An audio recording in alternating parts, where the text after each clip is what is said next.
I love that because it's obedience. It's like the root of that is obedience and not fear. Because I think the fear is, well, will you take care of me if I'm nice? Like, what about my part, you know? And I think that's our nature as humans. And that when it says in Psalms, for the Lord loves the just and will not forsake his faithful ones, I'm like, I have to talk myself into that. Like, yes, get back in there in obedience. Because I'm like, when I feel offended or something's offensive, I think the word fence, like, it's just locking me in. I'm building fences all around me. And I'm like, I'm abrasive. And so if you can't strike a match on a smooth rock, it's a lot easier to do it on something that's a little scratchy. And so I need to, like, make myself less scratchy. Like, I'm not gonna be scratchy. So when something comes over and tries to strike at me, I'll make it as difficult as possible. Be smooth.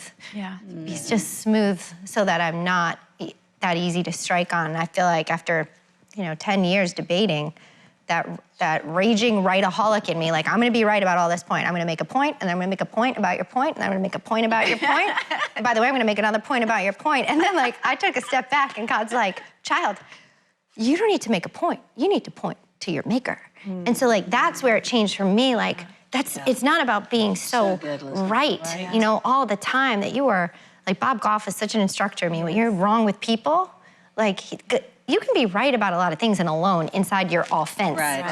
You'll be all alone. And so I think that the God of unity, the God of community, the God of just togetherness he knows it's better together, so we don't build up these fences. But I do think, I looked up this list of the Mayo Clinic that says, like, letting go of grudges and bitterness can make way for improved health and peace of mind, improved relationships, mental health, less anxiety, stress, blood pressure, stronger immune system. These are side effects, but the reason is exactly what you said, Joyce. That's right.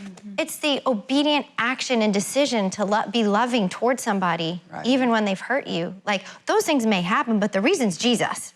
The reason can't be the side effects. The reason is because we have been, haven't we been offensive? Right? I used to notice the same people would get in every time back when we had prayer lines all the time.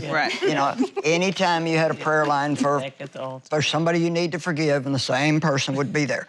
And I knew their heart. I knew they were good people. It's like, God, why do they have to keep coming back over and over and over? And very simply, the Lord whispered to me, because they're not doing what I told them to in my word, which is pray for your enemies. How many times do we actually really pray for our enemies? And it is very hard to stay mad at somebody that you're praying for every day. So true. And I love what you said one time on the program. You said, when you pray for your enemies, the first thing that comes to them is truth. That's good. And I love that, because what more could you ask for? That truth come to that person, maybe not in the way that we want them to, and just fess up what you just did, but that truth and light would come to them. Well, I told God, I said, I don't want them to be blessed. I don't either. I've done that too. I don't, this is going to be phony, but I can pray for you to bless them, but I don't really want them to be blessed. Exactly. And that was when God showed me that. He said, well, it's not like I'm going to give them a new car. I mean, the first thing I'm going to bless them with is truth. That's right.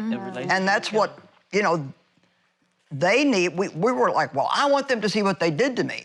But only God can show them that. Wow. And so when we pray for our enemies to be blessed, God's going to bless them with truth. And really, hating somebody is like taking poison hoping your enemy will die. That's right. It's like you can't. That's right. Why does God tell us to forgive? It's for us. It's for us. It's not for them. It's for us. So we unload all that, and our lives are not ruined and poisoned. It's like, if somebody did hurt you, why let them keep hurting you every single day of your life? Because they've totally forgotten about it. That's right. And every day that you hold on to the offense, you're hurting yourself. That's right. 100%. And those closest around you. Because when you hold on to those sharp edges, you're cutting everybody that matters in your life. Whatever's in you will come out. That's right. Hi, everybody. I hope you enjoyed this video. Subscribe today and you'll never miss a new upload. Thanks for being a part of our Better Together community.